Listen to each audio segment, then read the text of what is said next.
everybody, it is me, ElusiveOwl here, and welcome to another episode of Season 2's Umamusume Pretty Derby. So this is Season 2, Episode 4 of the show. Last time was meetings, which that episode covered, covered both for Teo and McQueen, and that's when we started to have a friendly feud with those two when the two of them started looking each other eye to eye. And it all happened when Tazuna invited the two of them for the Ura Awards, and both of them got their reciprocate rewards for their outstanding achievements, and that's when the feud really started to spark between the two of them. But besides that, McQueen entered into the Daishoten race in the Hanshin race course. She finished first quite convincingly on her race. Tokai Teo was also looking on as well, and now Tokai Teo is taking part in her race, which is the Osaka High for her race. So I'm pretty sure we'll get some familiar faces in there in her race in Osaka High. Not sure who we're going to see in that race, but I'm pretty sure it's gonna be really good, and for the animation wise, of course. And the outfit that she picked out for the race as well. She's got the fiery blaze outfit that you see in the banner for Umamusume Pretty Derby when she first came out. It's the fiery red crimson outfit that she wears, that she's wearing in this episode, and it looks so cool. It looks really good, so I can't wait to see her racing that for this video. And yeah, so before we get started, of course, shout out once again to Steve Everingus to let me know about some key valuable informations that I have missed out during on the last episode. So yeah, shout out to you once again. And this is what they got to say regarding some information on some horse girls on what happened in the last episode. So they start off by saying, at the very beginning, when Tokai Teo cut out Triple Crown in her to-do list, the reason was simple. She couldn't do it anymore. Well, yeah, because I didn't know this myself until you and the other guys told me about what happened to her in the first episode, and I didn't see it. But when she was performing, she then tweaked her knees when she did her performance, and that made the trainer, that made Rudolph, that made that made the other leaders for their teams quite surprised to see her bend her knees like that, like she wasn't doing too good. And I thought it was part of her performance, and I don't know why they were looking at her quite shocked. I thought they were looking at her due to how much she was putting on a good performance on the stage, but there's more to it than meets the eye, as the saying goes. So yeah, didn't quite catch that until you guys told me about that in when the episode was done and all. So yeah. Anyways, so at the very beginning, when Tokai Teo cut out Triple Crown and her to do this, the reason was simple: she couldn't do it anymore.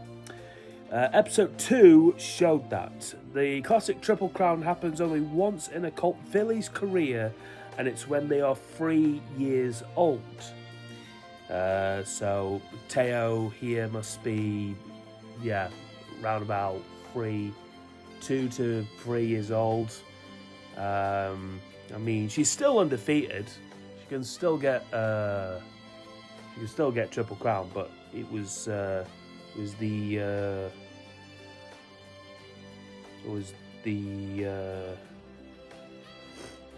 race that she wanted to attain. It couldn't do it because of her injury. I'm trying to figure the race course of what it was called now.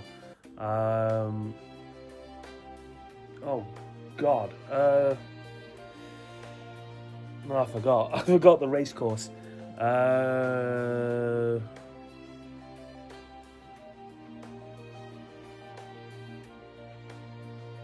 I forgot. I forgot. It's just gone. It's just gone. I can't remember it. But that was the race that she was looking to get her Triple Crown achievement on and everything. So yeah. Anyways, Team Canopus is made of a fun combination. By the end of this season, it will be clear why these Umamusumes are grouped together. Okay. I see it as these are a team of like wit cards that you would see in the game, because they're like a team full of brains that they use for their feet, you know. But there is more for meaning for that group, and yeah, we might get more of a clarification for it. There are now some not instructions.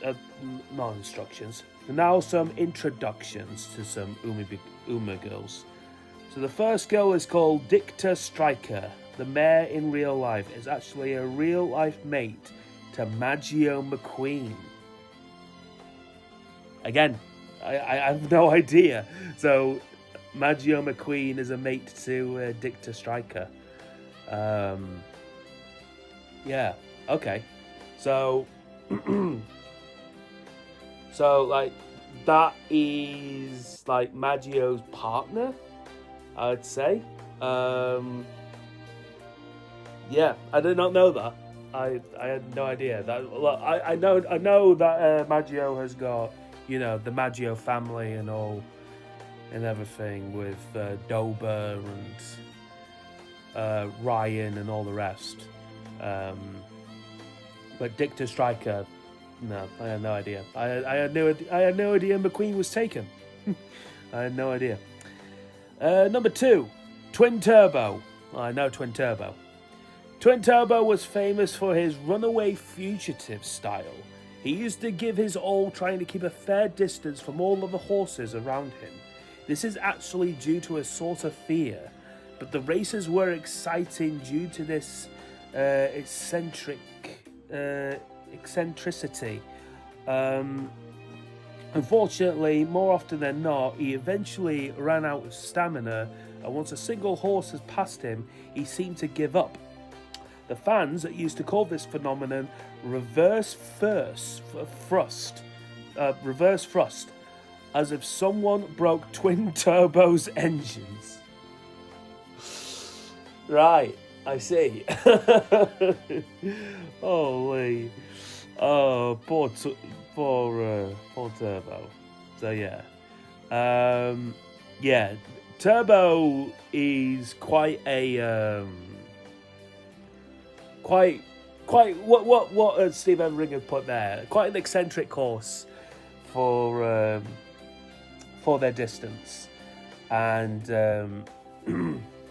I think when it starts getting going, it will. I think it's like I said in the last video, it will put more of its speed on that distance, but it will easily burn out at the end. It's like in the game, you focus too much on your speed and on your power and on your guts and on your wit, but stamina is also a key important thing as well in the game.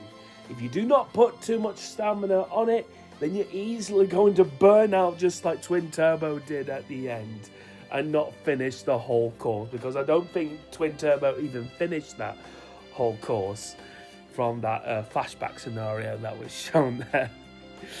So, yeah. At least Haru could finish it. Twin Turbo can't. So, Haru's got someone better that she can go up against, I guess. Number 3, Manikani Tannhausen, the newest entrant with the hat. I think I know who this is. It's simply an unfortunate horse. That random nosebleed. It was from the start of the episode when they were sending their wishes through. That random nosebleed is a reference to a real horse who had dealt with similar shenanigans before a race. Maybe he ate a spider? Anyways, nosebleeds galore for the poor horse. Yeah. That was the horse girl who had that nosebleed, who I thought had a concussion. But yeah, that was her. That's Manikani Tannhausen in that scene there. So yeah. 4, Nice Nature. Of course, everyone knows her. Nice Nature. Not much to say because a video on him will do more justice. But he had a consistency of finishing a G1 race in a particular position. Yeah, because Nice Nature, during the race that Tokai Teo didn't partake in, she finished in, what was it, 3rd? So Nice Nature, the horse, the real life horse as well, probably finishes in like 3rd, 4th, 5th consecutively in that race. So yeah, not much of a special horse really, but you know it just does enough to make it into that podium for the top 3. It just makes it. From somewhat of a miracle. I don't know. But yeah. So, an interesting fact about Teo and McQueen in real life. McQueen was kind of an aloof horse. Teo was a bit prideful and bratty. But Teo actually was intrigued by McQueen, and they used to greet each other at the pasture. Almost totally out of nature, considering both horses' personalities. That's probably why, given that scene there with the two of them meeting each other at the entrance gate at Trayson Academy, from the conversations that they have, like night after night after night after night, and they were speaking out of character as well. So yeah, which is cute as well. So yeah. The UA Awards is a reference to Teo winning 1991 JRA Horse of the Year. So there you go. A bit of a fun fact there about the Tokai Teo horse winning an actual reward back in 1991. In this Hanshin match, many owners refused to enter their horses simply because McQueen was just too strong in the 3,000 meter course. Yeah, she was. And it was shown on that race course. She proved too much for every single horse going there. And they shouldn't have signed themselves up when you've got a prodigy such as Maggio McQueen that will cover the distance aptitude for her track. So yeah. But McQueen has done her thing anyway. Now we're focusing on Tokai Teo's race for the Osaka High. Which brings me on to the title for this episode, and it's called TM Showdown. TM Opera is going to be in this? TM Opera? Hopefully. It does have TM in the title. TM Showdown. And the description of this episode reads as this. In preparation for the Spring Tano Show, Tokai Teo joins the spectators at another race, the Sekai Show. There, while watching Triple Crown hopeful Mahano Bourbon battle for first, she comes to a realization. Meanwhile, Maggio McQueen cannot hide her frustration upon learning that the world has its money on Tokai Teo. So a rich entitled girl, Maggio McQueen, in a rich entitled house that she lives in, is becoming the underdog for this race. Tokai Teo has got her in under a hoof here. So that doesn't look not looking too good for McQueen there. So yeah. Also, I will say as well, during the Leo Cup that I am doing, it is a 2 horse girl battle for me between the 2 horse girls that I've got on my team in the Leo Cup. And that is both Maggio McQueen and Tokai Teo that wants to finish first in like nearly all races. Of course, both of them have finished behind the top 3 and in some races and that. But most of the time, both of them are just fighting for the first place spot. And I'm just like, wow, this is exactly like what's going on in season 2. Like they're both like hustling and bustling for that first place spot with their alts, because I've got season 2's McQueen's outfit, who I haven't seen that outfit yet for her, like her swan silver outfit for what she wears. And Tokai Teo, I've only got the original Tokai Teo outfit that she wore for her first race. I haven't got the crimson fire red Tokai Teo that she's going to be wearing in this race. And I've seen other people have that, and they've won with that Tokai Teo for their Leo Cup and everything. That they've passed my McQueen and Teo one, but yeah. But nonetheless, it's a Teo and McQueen race for my horse girls. And for the third girl that I've got is Air Groove, which she hasn't come close into the top 3, but you know, I think she's only won once, but when she feels like she wants to push, then she will. But yeah. But yeah, no. Oh yeah, I should tell you that I've gotten 3 wins as well for my Leo Cup first round in the Open League, so I'm through to round 2. So yeah, let me know how you guys are getting on as well for your Leo Cups. Let me know down in the comments and everything. But yeah, with all it being said, let's get season 2, episode 4 of Umamusume Pretty Derby out of the way. This is TM. This is TM Showdown. And yeah, let's get this episode started, shall we? God, I need a drink. I've been talking for more than 15 minutes. All right, let's get this started. I will do after I press play and stop rambling on. Right, let's do it in 3, 2, 1, go. Right, drink.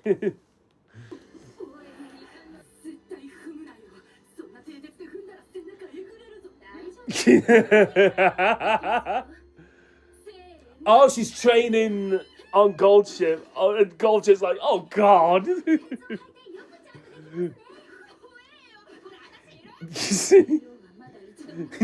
Yes, we do need you.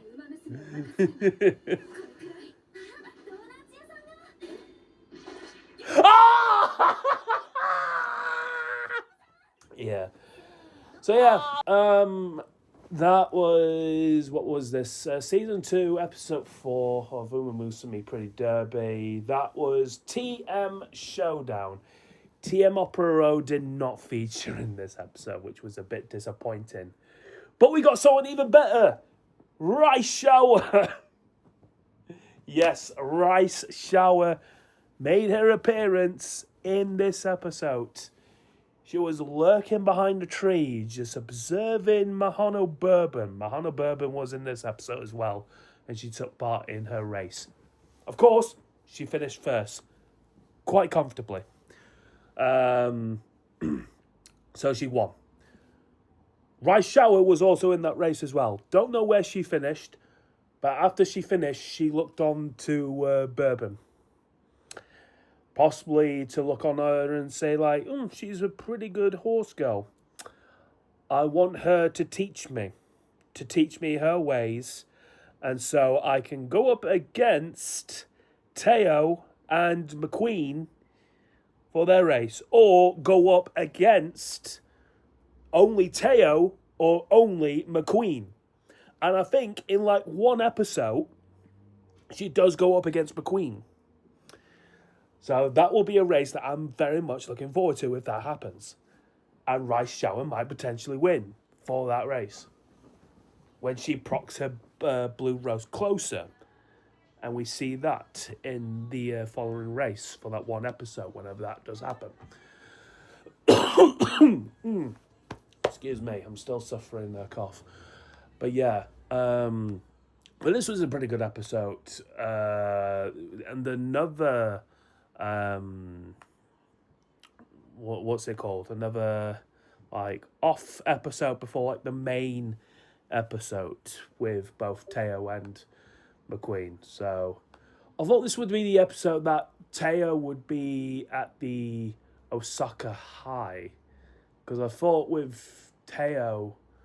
Because I thought after McQueen's done her race, it would be Teo that would be entering in. Oh, wait, she did do her race. What am I saying?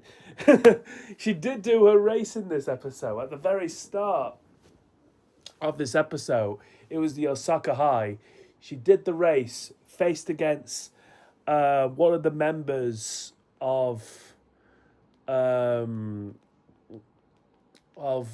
God, I forgot the team name now. Oh,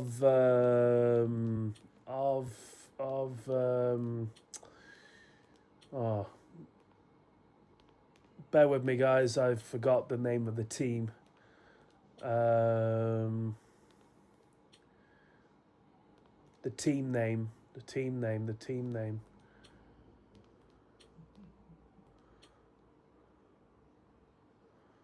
Yeah, it was during their strategy meeting.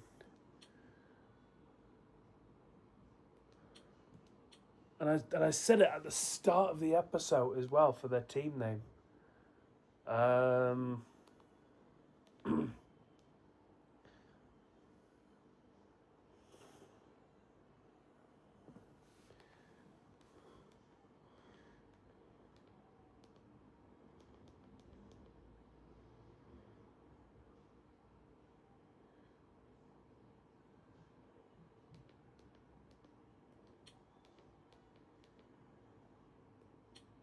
Okay, it doesn't say it on that scene.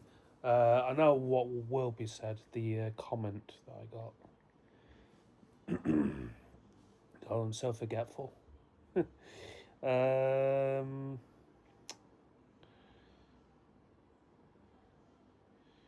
Canopus. Team Canopus. Team Canopus. It's like I'm saying Team Cannabis. Like they're a name after a drug. Yeah. I mean, when they've got Turbo on their team, who is very eccentric and hyperactive for her personality, she's like the captain of the group. It's no surprise, yeah. Right, it could be the name of a high class drug. But no, it's Cannobus. For the name, yeah. So there you go. That's the name of the team and everything. So yeah, they're still setting eyes on Team Speaker, but they're still got their sights set on after what happened in the last episode. So they've still got the sights set on them. They're declaring war and everything, even though Speaker's not like paying any that much attention to him. Really, they just, let them do what they want to do because they're jealous of how Speaker trains and all that stuff. And you got Turbo that wants to learn about the Teo step for her race and everything. So yeah, they're madly obsessed with Speaker and everything. So yeah. McQueen's grandma got introduced into this episode. I did not know McQueen had a grandma. I didn't see her face was being shown there, but she's got a grandma. Nonetheless. She tells the tale about the hare and the tortoise, the classic folk tale from eons ago that you would tell to your to your past children and the children of now about the hare and the tortoise. Pretty much is a story about the race of the hare and the tortoise, and then when the hare was pretty much near to the finish, it turned its back to the tortoise and had a sympathetic heart for that tortoise. Went back towards it because the hare thought it was looking at the tortoise, but the tortoise double bluffed it and went towards the finish line, making the tortoise the winner. So what the grandma was insinuating there is to have that race like the hare and the tortoise. Will that become a similar pattern for the Showdown race? We will see. We will see when that happens. But yeah, pretty much Teo's done a race, McQueen's done a race, Bourbon's done a race along with Rice Shower that's taken part in the race as well. Bourbon's going to take part in the race with Teo and McQueen, so that will set out to be a really good contest between the three of them. If Rice Shower does enter into this race, it's going to be even more exciting as well, because I know for a fact that Miss Rice Shower is going to go up against Maggio McQueen from the one clip that I saw from TikTok, and it had actually it wasn't TikTok, it was YouTube actually that had the Doom music in the in the background. So yeah, and she will trigger her Blue Rose Closer ultimate for a finish when she uses it. It might be during season 3 for when we get to see that, because the animation does look more sleek and fresher from them. So yeah, it could be in season 3, but we have got Rice Shower in season 2. So yeah, but who knows? Who knows? But anyways, that is going to do it nonetheless for this episode of Umamusume Pretty Derby. It was season 2, episode 4, called TM Showdown. And yeah, if you have enjoyed my reaction to this episode, then make sure to hit the like button down below. And if you're new to my channel and want to check out more of my videos, then you can by hitting that subscribe button and hitting that notification bell. I'm updating content when I upload my next video. Don't forget to check out all my socials. They'll be linked down below in the description. The link to my reaction will be in the description as well. It will redirect you to Dailymotion, that you can check out my full reaction on there to this episode. And you can leave your comments on what you thought about this episode. Did you enjoy it? Did you not? What other valuable information that I have missed out during this episode that I should know about? Just like what Steve Everringers does for every video that they do regarding the information that I have missed out for them and everything. So yeah, let me know on what I've missed and other things, on what you want to say in the comment section below. And with all that being said, thank you very much, everyone. Please like, subscribe, comment, do all that sort of stuff. And yeah, I will see you all in the next episode. Bye for now.